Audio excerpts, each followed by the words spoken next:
Buku keempat. Surah ke-37, As-Safaat. Surah Makkiyah ada 182 ayat, diturunkan setelah surat Al-An'am.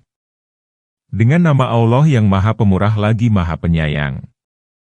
Demi yang bersyaf-syaf dengan sebenar-benarnya, ayat 1. Dan demi yang melarang dengan sebenar-benarnya, ayat 2. Dan demi yang membacakan pelajaran, ayat 3. Sesungguhnya Tuhanmu benar-benar Esa, ayat 4.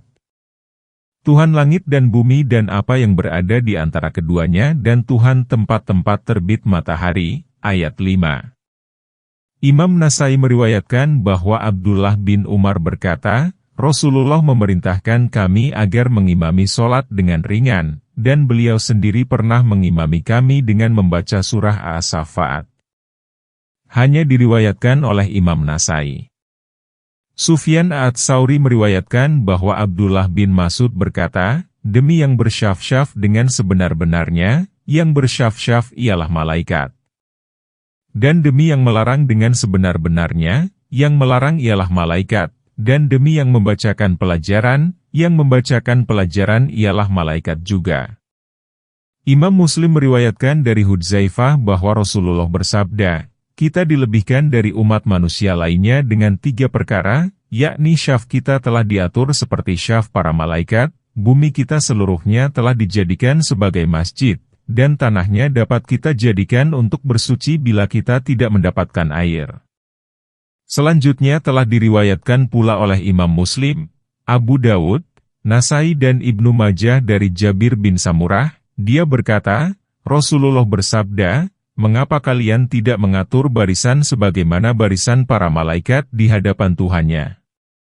Kami bertanya, bagaimana para malaikat bersyaf di hadapan Tuhan wahai Rasulullah? Rasulullah menjawab, mereka menyempurnakan syaf di depan lebih dulu dan saling berdempetan dalam barisan. Imam As-Sidi dan yang lainnya mengatakan bahwa arti firman Allah, demi yang melarang dengan sebenar-benarnya, ialah bahwa para malaikat itu melarang awan, hujan, dan demi yang membacakan pelajaran, artinya para malaikat itu datang dengan membawa Al-Quran dari sisi Allah kepada umat manusia, sebagaimana firman-Nya. Dan malaikat-malaikat yang menyampaikan wahyu untuk menolak alasan-alasan atau untuk memberi peringatan, surat Al-Mursalat ayat 5 dan 6. Firman Allah, sesungguhnya Tuhanmu benar-benar Esa. Tuhan langit dan bumi dan apa yang berada di antara keduanya, yaitu para makhluknya.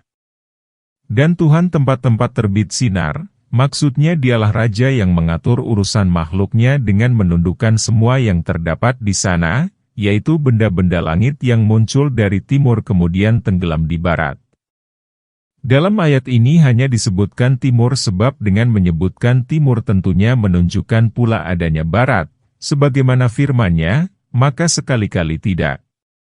Sesungguhnya aku bersumpah dengan Tuhan pengurus timur dan barat. Sesungguhnya kami Maha Kuasa. Kemudian firman-Nya juga, Tuhan 2 timur dan Tuhan 2 barat, artinya tampaknya matahari dan bulan di musim dingin dan musim panas. Sesungguhnya kami telah menghiasi langit yang terdekat dengan hiasan, yaitu bintang-bintang, ayat 6. Dan telah memeliharanya dari setiap setan yang durhaka, ayat 7. Setan-setan itu tidak dapat mencuri-curi dengar para malaikat dan mereka dilempari dari segala penjuru, ayat 8. Untuk mengusir mereka dan bagi mereka siksaan yang kekal, ayat 9. Akan tetapi, barang siapa yang mencuri-curi dengar maka dia akan dikejar oleh suluh api yang benderang membara, ayat 10. Allah mengabarkan bahwa Dia telah menghiasi langit dunia dengan perhiasan bintang gemintang untuk para penduduk bumi dan mereka dapat menyaksikannya. Sebagaimana firman-Nya, sesungguhnya kami telah menghiasi langit dunia dengan bintang-bintang dan kami jadikan bintang-bintang itu alat-alat pelempar setan, dan kami sediakan bagi mereka siksa neraka yang menyala-nyala. Surat Al-Mulk ayat 5. Dalam ayat ini Allah juga berfirman, dan telah memeliharanya, yakni kami telah memeliharanya dengan sebenar-benarnya pemeliharaan, dari setiap setan yang durhaka, yaitu yang membangkang lagi congkak. Bila mereka hendak mencuri dengar maka mereka akan diburu oleh panah-panah berapi hingga membakarnya. Setan-setan itu tidak dapat menguping pembicaraan para malaikat, oleh karenanya mereka tidak pernah sampai ke tempat Al-Mala'ul A'la, yaitu suatu tempat di langit di mana para malaikat beserta penghuni lainnya memperbincangkan sesuatu yang telah diwahyukan oleh Allah, berupa syariat dan kudratnya. Hal ini telah dikemukakan dalam firman Allah, sehingga tatkala dihilangkan ketakutan dari hati mereka, Surat Saba, ayat 23. Itulah sebabnya Allah berfirman, dan mereka dilempari dari segala penjuru. Cara mengusir mereka, yaitu mereka dihalangi agar tidak sampai ke sana dan dilempari. Dan bagi mereka siksaan yang kekal, yaitu yang siksaan yang menyakitkan dan berkepanjangan. Kecuali setan yang berhasil mencuri-curi, yaitu mencuri satu kalimat yang berhasil didengarnya dari langit, kemudian disampaikan kepada yang ada di bawahnya, kemudian disampaikan lagi kepada yang ada di bawahnya. Terkadang setan tersebut telah lebih dahulu terkena panah api sebelum ia sempat menyampaikannya kepada setan yang lain, dan kadang-kadang ia berhasil menyampaikannya dengan kudrat Allah sebelum ia disambar panah berapi hingga terbakar. Lalu disampaikannya lah oleh yang lainnya kepada dukun. Oleh karena itu di sini Allah berfirman, akan tetapi, barang siapa yang mencuri-curi. Ibnu Abbas berkata, dahulu, setan-setan itu mempunyai pos-pos di langit. Di sana mereka berusaha mencuri dengar wahyu. Lalu mereka turun ke bumi. Kemudian mereka mencoba menambahkan wahyu yang tadinya satu kalimat menjadi 9 kalimat. Ketika Nabi diutus, setan diusir dari pos-pos mereka itu. Kemudian mereka akan dikejar oleh panah berapi yang tidak akan meleset hingga membakar tubuh mereka. Lalu mereka mengadukan hal itu kepada iblis. Iblis pun segera mengirimkan bala tentaranya. Mereka melihat Rasulullah tengah melakukan sholat di antara dua bukit Nahlah. Mereka pun kembali dan menceritakan hal itu kepada iblis. Dia kemudian berkata, inilah yang telah terjadi. Dan insya Allah, akan kami terangkan hadis-hadis dan atsar-atsar yang erat kaitannya dengan soal ini, yaitu saat menafsirkan firman Allah yang memberitahu tentang jin yang berkata, dan sesungguhnya kami telah mencoba rahasia langit, maka kami mendapatinya penuh dengan penjagaan yang kuat dan panah-panah api, Surat Al-Jin ayat 8. Maka tanyakanlah kepada mereka, apakah mereka yang lebih kukuh kejadiannya ataukah apa yang telah kami ciptakan itu? Sesungguhnya kami telah menciptakan mereka dari tanah liat, ayat 11. Bahkan kamu menjadi heran dan mereka menghinakan kamu, ayat 12. Dan apabila mereka diberi pelajaran mereka tidak mengingatnya, ayat 13. Dan apabila mereka melihat suatu tanda kebesaran Allah, mereka sangat menghinakan, ayat 14. Dan mereka mengatakan, ini tiada lain kecuali sihir yang nyata, ayat 15. Apakah apabila kami telah mati dan telah menjadi tanah serta menjadi tulang belulang, apakah benar-benar kami akan dibangkitkan? Ayat 16. Dan apakah hal itu juga berlaku bagi bapak-bapak kami yang telah terdahulu? Ayat 17. Katakanlah, ya, dan kamu akan terhina, ayat 18. Maka sesungguhnya terjadinya kebangkitan itu hanya dengan satu teriakan saja. Maka tiba-tiba mereka melihatnya, ayat 19. Allah berfirman, maka tanyakanlah kepada orang-orang yang mengingkari hari kebangkitan, manakah yang lebih hebat penciptaannya, penciptaan mereka ataukah penciptaan langit dan bumi beserta isinya? Sesungguhnya mereka telah mengakui bahwa penciptaan langit dan bumi adalah lebih hebat daripada ciptaan mereka. Bila mereka telah mengakui hal itu, mengapa mereka mengingkari adanya hari kebangkitan, padahal mereka sendiri telah menyaksikan dengan mata kepala mereka sesuatu yang lebih hebat dari yang mereka ingkari itu. Hal itu dipertegas oleh firman Allah lainnya, sesungguhnya penciptaan langit dan bumi itu lebih besar daripada penciptaan manusia, akan tetapi kebanyakan manusia tidak mengetahuinya. Kemudian Allah menjelaskan bahwa mereka telah diciptakan dari sesuatu yang lemah, sebagaimana firman-Nya, sesungguhnya kami telah menciptakan mereka dari tanah liat, yaitu benda yang lengket tapi halus. Bahkan kamu menjadi heran dan mereka menghinakan kamu, yakni kamu sendiri, wahai Muhammad, merasa heran dengan sikap mereka yang telah mendustakan hari berbangkit itu. Padahal engkau sendiri meyakini dan membenarkan perkara luar biasa yang telah diberitakan Allah kepadamu, yaitu mengembalikan jasad-jasad yang telah fana. Sedangkan mereka bertentangan denganmu, karena hebatnya sikap mendustakan mereka itu. Mereka menghina ucapan kamu tentang jasad-jasad hancur yang akan dikembalikan itu. Dan apabila mereka diberi pelajaran, mereka tidak mengingatnya. Dan apabila mereka melihat suatu tanda kebesaran Allah, yaitu dalil yang sangat jelas tentang hal itu, mereka sangat menghinakannya serta memperolok-oloknya. Dan mereka mengatakan, ini tiada lain kecuali sihir yang nyata. Apakah apabila kami telah mati dan telah menjadi tanah serta tulang belulang benar-benar kami akan dibangkitkan kembali? Dan apakah hal itu juga berlaku pada bapak-bapak kami? Mereka mendustakannya dan menganggap semua itu sebagai sesuatu yang mustahil.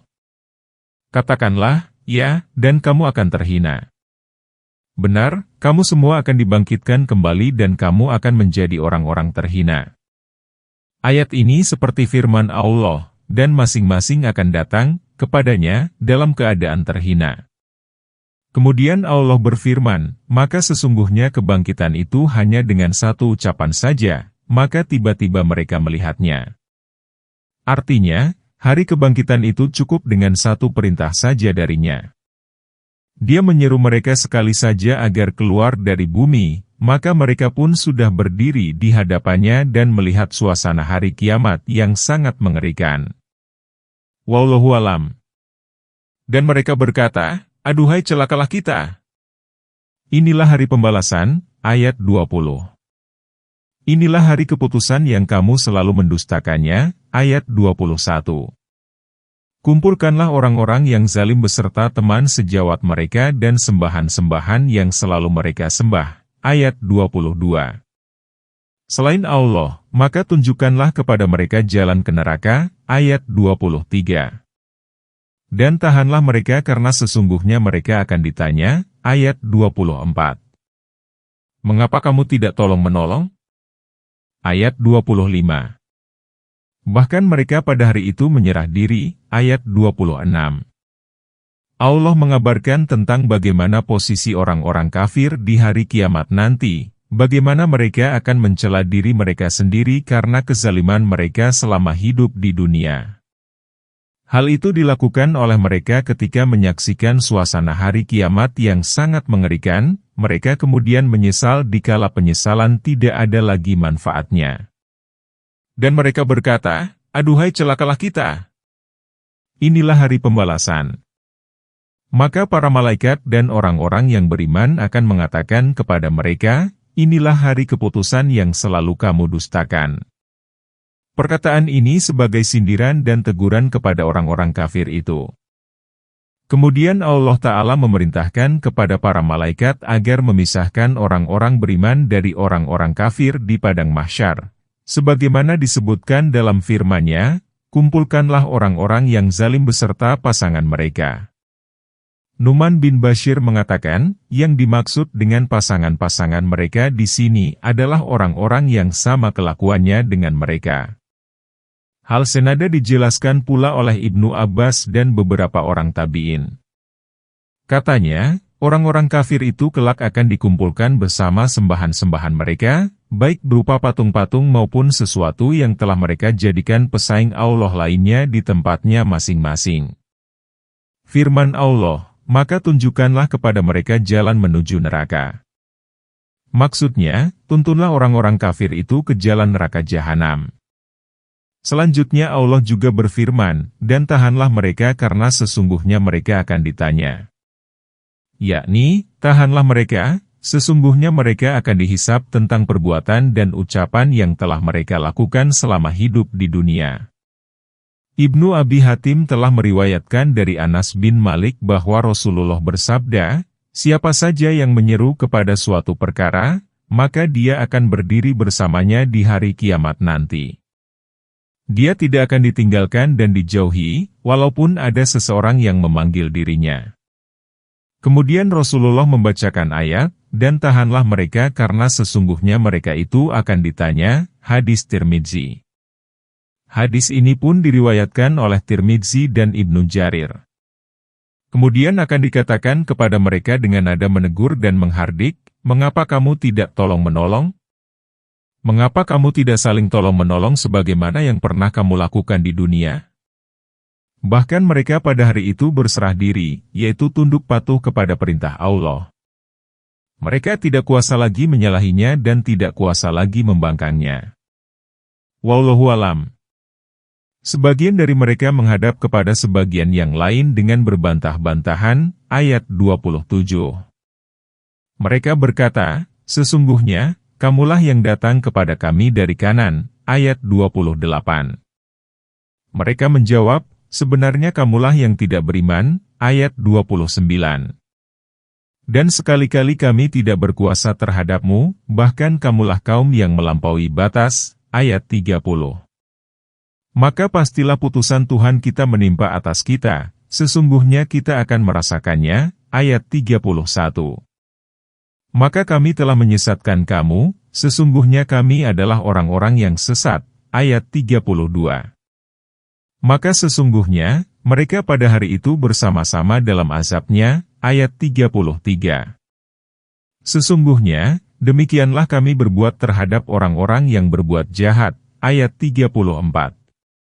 Sesungguhnya mereka dahulu apabila dikatakan kepada mereka, tidak ada Tuhan selain Allah, maka mereka menyombongkan diri, ayat 35. Dan mereka berkata, apakah sesungguhnya, kami harus meninggalkan sembahan-sembahan kami karena seorang penyair gila? Ayat 36. Sebenarnya, dia telah datang membawa kebenaran dan membenarkan Rasul-Rasul, ayat 37. Allah menerangkan bahwa orang-orang kafir itu akan saling mencela pada persidangan di hari kiamat nanti, sebagaimana mereka juga akan bersilang sengketa sewaktu berada di dasar-dasar api neraka, maka orang-orang yang lemah akan berkata kepada orang-orang yang menyombongkan diri, sesungguhnya, kami ini adalah pengikut-pengikutmu, maka dapatkah kamu menghindarkan dari kami sebagian dari azab neraka? Orang-orang yang menyombongkan diri menjawab, sesungguhnya kita semua sama-sama dalam neraka, karena sesungguhnya Allah telah menetapkan keputusan antara hamba-hambanya. Surat Al-Mukmin ayat 47. Dalam surah ini, mereka mengatakan bahwa sesungguhnya kamulah yang datang kepada kami dari kanan. Ibnu Abbas mengatakan, kamulah yang telah memaksa kami karena kekuasaanmu sebab dulu kami ini adalah orang-orang lapisan bawah, sedangkan kalian adalah orang-orang lapisan atas sehingga kalian memaksakan kekafiran kepada kami.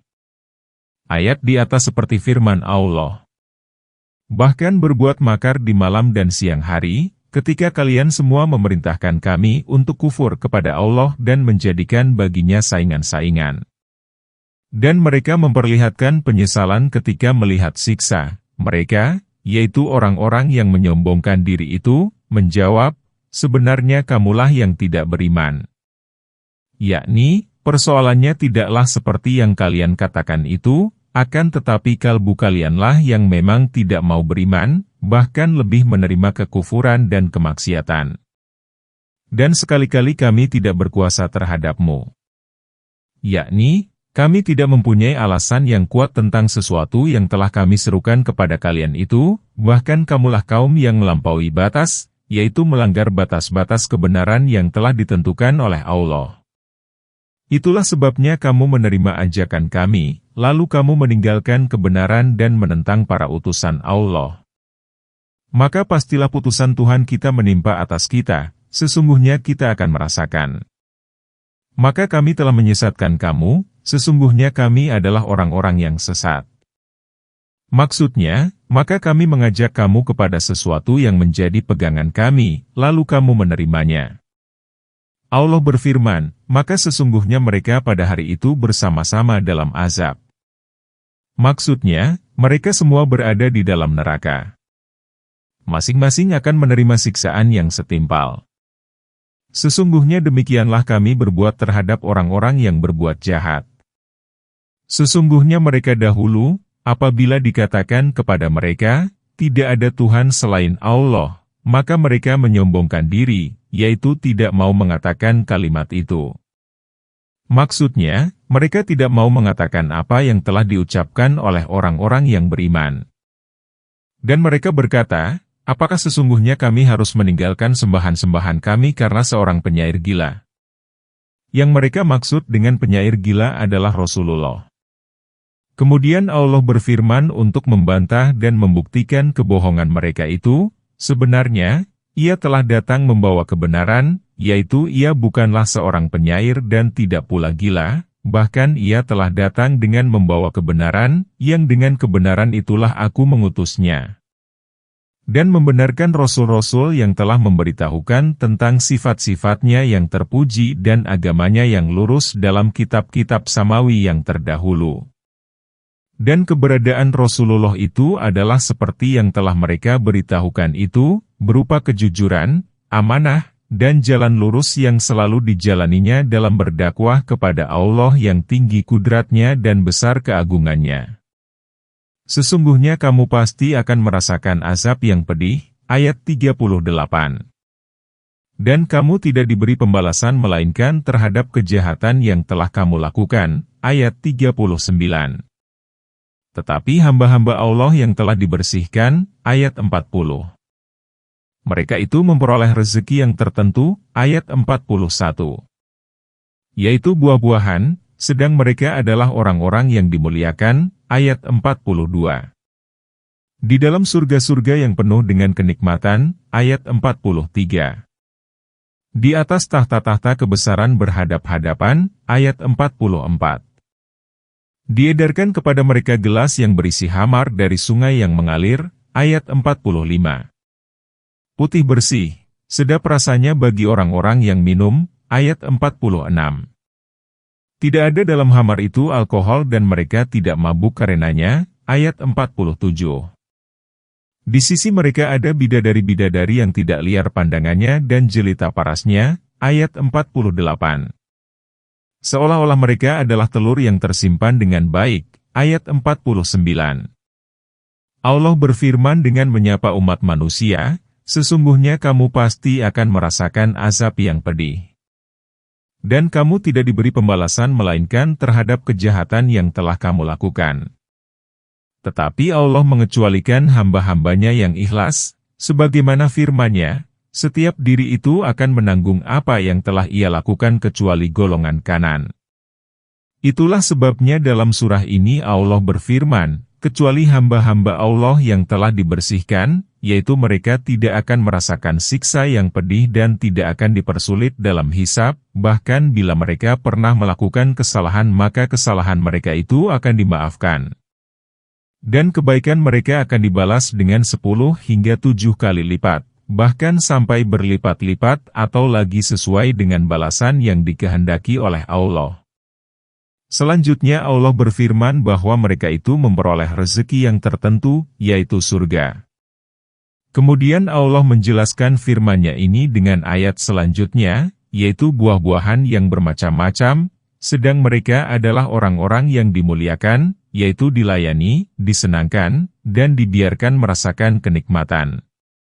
Di dalam surga-surga yang penuh dengan kenikmatan. Di atas tahta-tahta kebesaran berhadap-hadapan. Diedarkan kepada mereka gelas yang berisi hamar dari sungai yang mengalir. Putih bersih dan sedap rasanya. Tidak ada dalam hamar itu alkohol, oleh karenanya mereka tidak akan pernah mabuk. Allah telah membersihkan arak surga dari berbagai macam penyakit yang terdapat dalam arak dunia, seperti pusing kepala dan sakit di perut. Dan inilah yang dimaksud dengan gaul dalam ayat di atas. Pada akhirnya penyakit itu akan menimbulkan hilang akal. Maka Allah berfirman bahwa tidak ada dalam hamar itu al-gaul, artinya, akal mereka tidak akan menjadi terganggu. Ibnu Abbas mengatakan, di dalam khamar itu terdapat 4 karakter, yaitu memabukkan, memusingkan kepala, mengakibatkan muntah dan besar. Namun ketika Allah menyebutkan arak surga maka Dia telah membersihkannya dari keempat ciri tersebut. Oleh karena itu, yang dimaksud dengan tidak ada dalam khamar itu al-gaul, yaitu di dalamnya tidak terdapat unsur memabukkan, tidak membuat kepala pusing, tidak membuat orang muntah, dan tidak besar. Jadi keempat ciri inilah yang dinamakan dengan al-gaul itu.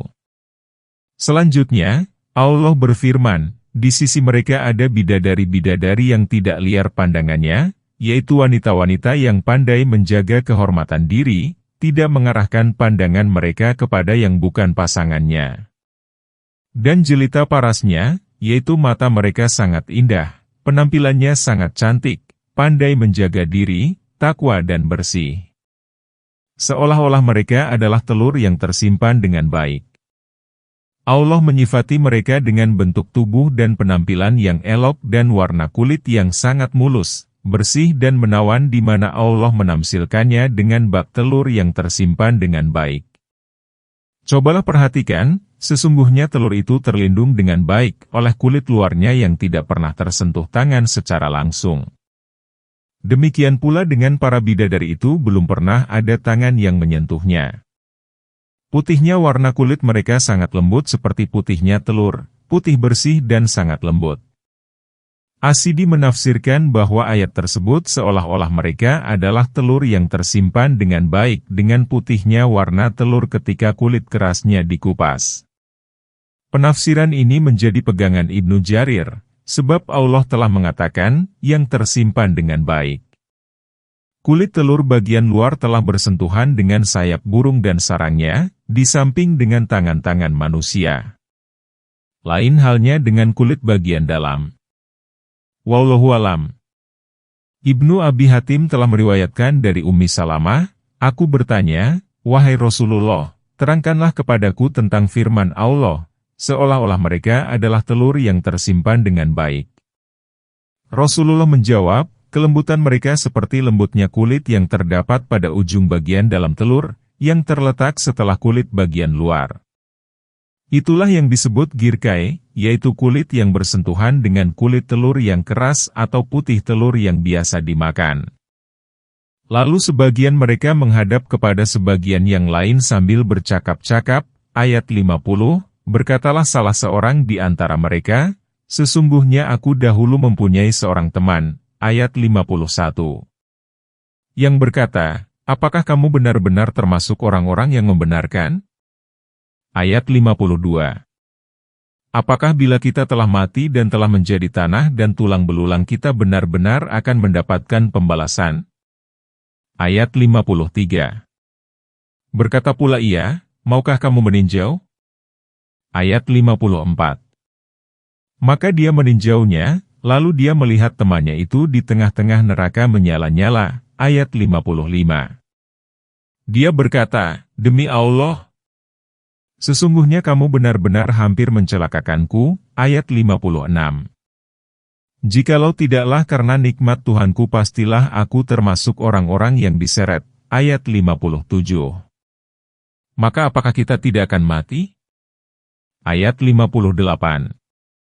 Melainkan hanya kematian kita yang pertama saja, dan kita tidak akan disiksa. Ayat 59. Sesungguhnya, ini benar-benar kemenangan yang besar. Ayat 60. Untuk kemenangan serupa ini, hendaklah orang-orang yang beramal mulai beramal. Ayat 61. Allah menceritakan bahwasanya sebagian ahli surga itu akan berhadapan dengan sebagian yang lain sambil bertanya-tanya tentang hal ihwal mereka, keadaan mereka ketika hidup di dunia, dan apa saja yang telah mereka alami di sana. Hal inilah yang menjadi topik percakapan mereka ketika minum bersama dan berkumpul sambil duduk-duduk di atas ranjang sambil dilayani oleh para pelayan-pelayan mereka dengan pelayanan yang sangat agung, berupa makanan, pakaian, minuman dan hal-hal lain yang tidak pernah dilihat mata, didengar telinga, dan terlintas dalam benak manusia. Berkatalah salah seorang di antara mereka, Sesungguhnya aku dahulu mempunyai seorang teman, yaitu teman kafir, yang berkata, apakah kamu benar-benar termasuk orang-orang yang membenarkan? Yaitu, apakah percaya bahwa manusia itu akan dibangkitkan, dikumpulkan, dihisab, dan dibalas? Sang teman mengatakan hal itu dengan nada heran, mendustakan, memustahilkan, kufur, dan membangkang. Apakah bila kita telah mati dan telah menjadi tulang belulang kita benar-benar akan diberi pembalasan? Maksudnya, apakah kita akan dihisap dan semua perbuatan kita akan dibalas? Berkata pula dia, maukah kamu menengok? Maksudnya, orang beriman itu berkata kepada kawan-kawan yang duduk bersamanya di surga itu, apakah kalian mau menengoknya? Maka dia menengoknya. Ternyata ia melihat temannya itu berada di tengah-tengah neraka yang menyala-nyala, yaitu berada di tengah-tengah api neraka jahanam. Ka'ab al-Ahbar mengatakan, sesungguhnya di dalam surga itu terdapat lubang. Bila salah seorang penghuninya hendak melihat teman-temannya yang berada di dalam neraka, maka ia akan melihatnya lewat lubang itu. Maka bertambah rasa syukurnya. Dia berkata, demi Allah, sesungguhnya kamu benar-benar hampir mencelakakanku. Orang beriman tadi akan mengatakan kepada orang kafir, demi Allah, hampir saja kamu membinasakan aku, jika aku menaatimu. Jikalau tidaklah karena nikmat Tuhanku, pastilah aku termasuk orang-orang yang diseret. Maksudnya, kalau bukan karena karunia Allah kepadanya, pastilah nasibnya itu akan sama dengannya di dalam neraka jahanam. Bersamanya menghadapi siksa neraka.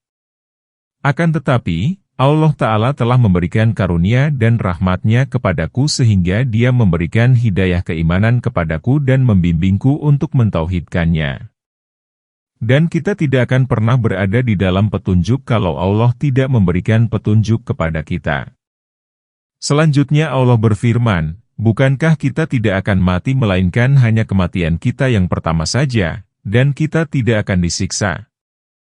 Ungkapan ini termasuk ucapan orang beriman tadi. Tujuan penyajiannya ialah untuk menggembirakan dirinya sendiri dengan kenikmatan yang telah diberikan Allah kepadanya, yaitu kekekalan dalam surga dan diam di tempat yang penuh dengan kemuliaan. Tidak akan mati dan tidak akan disiksa. Itulah sebabnya di sini Allah berfirman, sesungguhnya ini benar-benar kemenangan yang besar. Allah juga berfirman, untuk kemenangan serupa ini, hendaklah orang-orang yang beriman mulai beramal. Allah mengatakan, untuk meraih kenikmatan dan kemenangan seperti inilah hendaknya orang-orang yang beriman mulai beramal di dunia, agar kelak di akhirat mereka mendapatkannya. Itulah hidangan yang paling baik ataukah pohon zakum, ayat 62. Sesungguhnya kami menjadikan pohon zakum itu sebagai siksaan bagi orang-orang yang zalim, ayat 63. Sesungguhnya ia adalah sebatang pohon yang keluar dari dasar neraka jahim, ayat 64. Mayangnya seperti kepala setan, ayat 65. Maka sesungguhnya mereka benar-benar memakan sebagian dari buah pohon itu, maka mereka memenuhi perutnya dengan buah zakum itu, ayat 66. Kemudian sesudah makan buah pohon zakum itu pasti mereka mendapatkan minuman yang bercampur dengan air yang sangat panas, ayat 67. Kemudian sesungguhnya tempat kembali mereka benar-benar ke neraka jahim, ayat 68. Karena sesungguhnya mereka mendapati bapak-bapak mereka dalam keadaan sesat, ayat 69. Lalu mereka sangat tergesa-gesa mengikuti jejak orang-orang tua mereka itu, ayat 70. Allah menerangkan, apakah yang telah Dia sebutkan berupa kenikmatan surga beserta isinya yang terdiri dari berbagai macam makanan, minuman, dan kelezatan itu merupakan pemberian dan jamuan yang lebih baik. Itukah pohon zakum, yaitu pohon yang tumbuh di dalam neraka jahanam. Diriwayatkan bahwa pohon zakum itu adalah sebuah pohon yang rantingnya memanjang ke setiap penjuru neraka jahanam. Sebagaimana pohon tuba yang terdapat di dalam surga, akan tetapi pohon tuba itu ada dahannya. Qatadah mengatakan, diceritakanlah ada pohon zakum, lalu kaum yang sesat terkena fitnahnya. Mereka mengatakan, kawan kamu itu telah menerangkan kepadamu bahwa di dalam neraka itu ada sebuah pohon. Sedangkan pohon itu dapat terbakar dengan api. Kemudian Allah menurunkan wahyunya, sesungguhnya ia adalah sebatang pohon yang keluar dari dasar neraka Jahim. Ia mendapatkan sari-sari makanan dari api dan daripadanya pula ia diciptakan. Mujahid menafsirkan ayat, sesungguhnya kami menjadikan pohon zakum itu sebagai fitnah bagi orang-orang yang zalim demikian. Abu Jahal laknatullah mengatakan, sesungguhnya pohon zakum itu adalah kurma dan kismis yang akan aku nikmati. Aku, Ibnu Katsir, mengomentari ayat ini dengan, sesungguhnya kami mengabarkan kepadamu, hai Muhammad, tentang pohon zakum ini adalah sebagian batu ujian bagi umat manusia. Maka di antara mereka ada yang percaya dan juga yang tidak percaya. Sesungguhnya pohon zakum itu adalah sebuah pohon yang akarnya tumbuh di dalam dasar api neraka. Mayangnya seperti kepala setan. Ayat ini untuk menggambarkan betapa buruknya pohon tersebut dan betapa menakutkannya bila harus dideskripsikan. Firman Allah, maka sesungguhnya mereka benar-benar memakan sebagian dari buah pohon itu, maka mereka memenuhi perutnya dengan buah zakum itu, sebab tidak ada lagi makanan bagi mereka kecuali pohon itu. Ayat ini seperti firman Allah Ta'ala, tidak ada makanan bagi mereka kecuali pohon duri yang tidak akan menggemukkan dan tidak akan membuat kenyang. Ibnu Abi Hatim telah meriwayatkan dari Ibnu Abbas bahwa Rasulullah membaca ayat ini, kemudian bersabda, bertakwalah kepada Allah dengan sebenar-benarnya takwa. Kalau saja tetesan getah pohon zakum itu jatuh ke laut dunia, pastilah penghidupan penduduk bumi akan menjadi rusak. Maka bagaimanakah keadaan orang yang menjadikan pohon itu sebagai makanannya? Hadis ini diriwayatkan pula oleh Imam Nasai, Ibnu Majah, dan Tirmidzi. Dan Tirmidzi mengatakan hadis ini hasan dan sahih. Firman Allah, kemudian sesudah makan buah pohon zakum itu pasti mereka mendapatkan minuman yang bercampur dengan air yang sangat panas. Ibnu Abbas menafsirkan, mereka meminum air yang sangat panas setelah memakan pohon zakum. Namun di dalam riwayat lain beliau menafsirkannya sebagai campuran minuman yang sangat panas. Dan ulama lain mengatakan, minuman panas mereka dicampur dengan nanah dan keringat yang keluar dari mata dan kemaluan mereka. Firman Allah, kemudian sesungguhnya tempat kembali mereka benar-benar ke neraka Jahim, yaitu tempat kembali mereka nanti adalah ke neraka yang menggelegak, neraka Jahim yang dinyalakan, dan neraka Sair yang berkobar-kobar. Kadang-kadang berada dalam neraka itu dan kadang-kadang berada dalam neraka ini. Ayat ini seperti firman Allah Ta'ala, mereka akan berkeliling di antaranya dan di antara air yang mendidih yang memuncak panasnya. Demikianlah cara Qatadah membaca ayat ini. Dan ini merupakan penafsiran yang sangat baik. Firman Allah, karena sesungguhnya mereka mendapati bapak-bapak mereka dalam keadaan sesat. Yaitu sesungguhnya kami memberikan balasan kepada mereka seperti itu sebab mereka telah mendapatkan ayah-ayah mereka dalam kesesatan kemudian mereka mengikutinya dengan ikut-ikutan tanpa dalil dan keterangan yang kuat. Itulah sebabnya Allah Ta'ala berfirman, lalu mereka sangat tergesa-gesa mengikuti jejak orang-orang tua mereka itu. Dan sesungguhnya telah sesat sebelum mereka sebagian besar dari orang-orang dahulu, ayat 71. Dan sesungguhnya telah kami utus pemberi-pemberi peringatan di kalangan mereka, ayat 72. Maka perhatikanlah bagaimana kesudahan orang-orang yang telah diberi peringatan itu, ayat 73. Kecuali hamba-hamba Allah yang dibersihkan, ayat 74. Sesungguhnya Nuh telah menyeru kami, maka sesungguhnya sebaik-baik yang memperkenankan, adalah kami, ayat 75. Dan kami telah menyelamatkannya dan pengikutnya dari bencana yang besar, ayat 76. Dan kami jadikan anak cucunya orang-orang yang melanjutkan keturunan, ayat 77. Dan kami abadikan untuk Nuh itu di kalangan orang-orang yang datang kemudian, ayat 78. Kesejahteraan dilimpahkan atas Nuh di seluruh alam, ayat 79. Sesungguhnya, demikianlah kami memberikan balasan kepada orang-orang yang berbuat baik, ayat 80. Sesungguhnya dia termasuk di antara hamba-hamba kami yang beriman, ayat 81. Kemudian kami tenggelamkan orang-orang yang lain, ayat 82. Allah mengabarkan tentang umat-umat yang telah lalu bahwasanya kebanyakan mereka itu sesat karena mereka telah menjadikan sembahan lain selain Allah. Kemudian Allah menyebutkan bahwa Dia telah mengirimkan kepada mereka para rasul pemberi peringatan yang mengingatkan mereka tentang siksa Allah dan mengancam mereka dengan hukumannya. Mereka itu adalah orang-orang yang kufur kepadanya, menyembah Tuhan lain, dan tenggelam dalam pendustaan terhadap para utusannya. Maka Allah pun menghancurkan dan membinasakan orang-orang yang mendustakan itu dan menyelamatkan orang-orang yang beriman serta menolong mereka. Karena itu, Allah berfirman, maka perhatikanlah bagaimana kesudahan orang-orang yang telah diberi peringatan itu. Kecuali hamba-hamba Allah yang dibersihkan.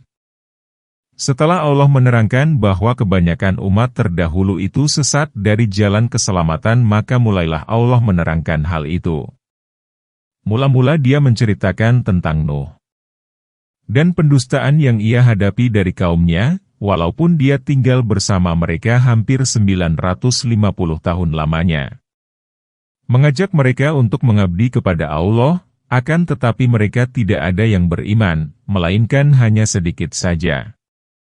Hal itu telah mendorongnya untuk berdoa kepada Tuhannya, Tuhanku, sesungguhnya aku ini telah kalah, oleh karena itu tolonglah aku. Maka Allah marah kepada mereka karena Nuh telah marah kepada mereka. Karena itu, Allah berfirman bahwa sesungguhnya Nuh telah menyeru kami, maka sesungguhnya sebaik-baik yang memperkenankan adalah kami. Dan kami telah menyelamatkannya dan pengikutnya dari bencana yang besar, yaitu pendustaan dan gangguan dari kaumnya. Dan kami jadikan anak cucunya orang-orang yang melanjutkan keturunan. Ibnu Abbas mengatakan, tidak ada yang tertinggal kecuali anak cucu Nuh. Firman Allah, dan kami abadikan untuk Nuh itu di kalangan orang-orang yang datang kemudian. Yaitu, kebaikannya akan senantiasa diingat, disanjung dengan sanjungan yang baik dan lisan yang benar oleh para nabi semuanya. Firman Allah, kesejahteraan dilimpahkan atas Nuh di seluruh alam.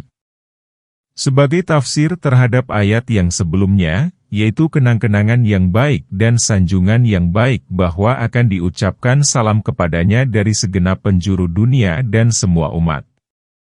Sesungguhnya, demikianlah kami memberikan balasan kepada orang-orang yang berbuat baik. Yakni, demikianlah kami akan memberikan balasan kepada hamba-hambanya yang berbuat ihsan dalam menaatinya. Yaitu akan kami berikan kepadanya lisan-lisan yang jujur yang akan selalu mengingatnya setelah dia tiada, sesuai dengan tingkat keihsanannya. Kemudian Allah berfirman, sesungguhnya ia termasuk di antara hamba-hamba kami yang beriman, yaitu yang membenarkan, yang mengesahkan Allah, dan yakin. Kemudian kami tenggelamkan orang-orang yang lain. Yaitu, kami binasakan mereka, sehingga tidak ada segelintir pun yang tersisa dan tidak akan pernah disebut-sebut, dilihat, dan tidak ada jejak peninggalannya. Mereka tidak dikenal kecuali dengan sifat-sifat mereka yang buruk itu. Dan sesungguhnya Ibrahim benar-benar termasuk golongannya, ayat 83. Ketika dia datang kepada Tuhannya dengan hati yang suci, ayat 84. Ketika dia berkata kepada bapak dan kaumnya, apakah yang kamu sembah itu? Ayat 85. Apakah kamu menghendaki sembahan-sembahan selain Allah dengan jalan berbohong? 86. Maka apakah anggapanmu terhadap Tuhan semesta alam? Ayat 87. Allah berfirman, dan sesungguhnya Ibrahim benar-benar termasuk golongannya, yaitu pengikut agama, cara hidup, dan sunnahnya. Ketika dia datang kepada Tuhannya dengan hati yang suci, yaitu suci dari segala macam kemusyrikan, ketika dia berkata kepada bapak dan kaumnya, apakah yang kamu sembah itu? Dia memperlihatkan keingkarannya kepada ayahnya ihwal penyembahan patung-patung dan saingan-saingan Allah lainnya. Itulah sebabnya, Allah selanjutnya berfirman, apakah kamu menghendaki sembahan-sembahan selain Allah dengan jalan berbohong? Maka apakah anggapanmu terhadap Tuhan semesta alam? Maksudnya, bagaimanakah perkiraan kamu tentang sesuatu yang akan Dia perbuat kepada kamu di hari kiamat nanti sedangkan kamu telah menyembah kepada selainnya? Lalu Dia memandang sekali kepada bintang-bintang, ayat 88. Kemudian Dia berkata, sesungguhnya aku sakit, ayat 89. Lalu mereka berpaling daripadanya dengan membelakangi, ayat 90. Kemudian Dia pergi dengan diam-diam kepada berhala-berhala mereka, lalu Dia berkata, apakah kamu tidak makan? Ayat 91. Mengapa kamu tidak menjawab?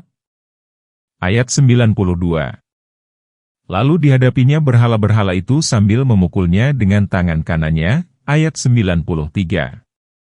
Kemudian kaumnya datang kepadanya dengan bergegas, ayat 94. Ibrahim berkata, apakah kamu menyembah patung-patung yang kamu pahat itu? Ayat 95. Padahal Allah lah yang telah menciptakan kamu dan apa yang kamu perbuat itu, ayat 96. Mereka berkata, dirikanlah sebuah bangunan untuk Ibrahim, lalu lemparkanlah dia ke dalam api yang menyala-nyala itu, ayat 97. Mereka hendak melakukan tipu muslihat kepadanya, maka kami jadikan mereka orang-orang yang hina, ayat 98. Telah dekat waktunya bagi kaum Ibrahim untuk pergi menuju perayaan mereka. Ibrahim lebih suka menyendiri dengan Tuhan-Tuhan mereka guna menghancurkannya.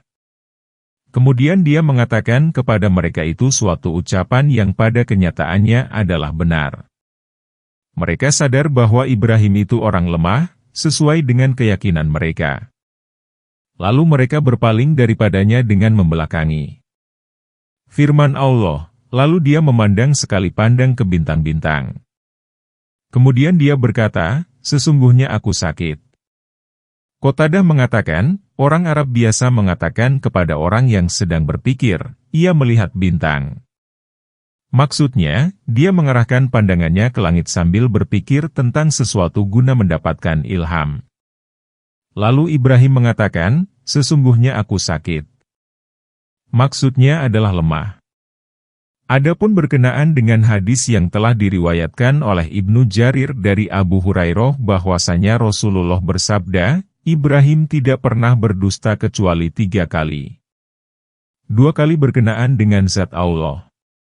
Yaitu seperti diungkapkan dalam firman Allah, sesungguhnya aku sakit dan oleh firman-Nya yang lain, justru yang melakukan perbuatan penghancuran ini adalah Tuhan, patung, mereka yang paling besar ini.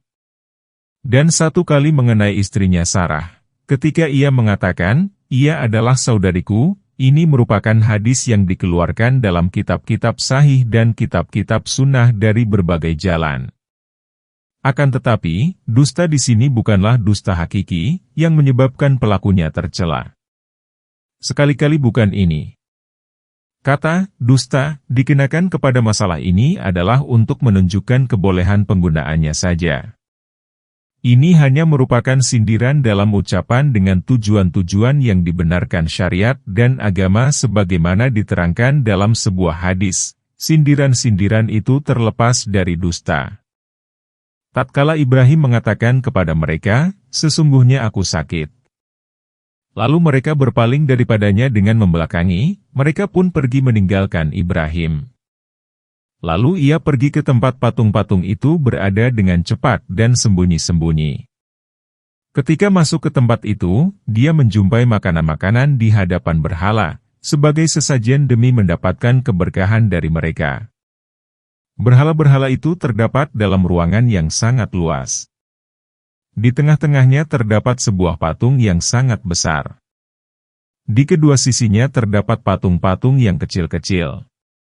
Ibrahim pun menuju pintu ke arah ruangan besar itu. Ketika Ibrahim melihat ada berbagai makanan yang terletak di hadapan patung-patung itu, ia mengatakan, apakah kamu tidak makan? Mengapa kamu tidak menjawab? Lalu dihadapinya berhala-berhala itu sambil memukulnya dengan tangan kanannya. Patung-patung itu dihancurkan semuanya kecuali yang paling besar, agar mereka beranggapan bahwa patung itulah yang telah melakukannya. Kisah ini pun telah diterangkan dalam surah Al-Anbiya dengan panjang lebar. Kisah yang terdapat di sini disajikan secara ringkas.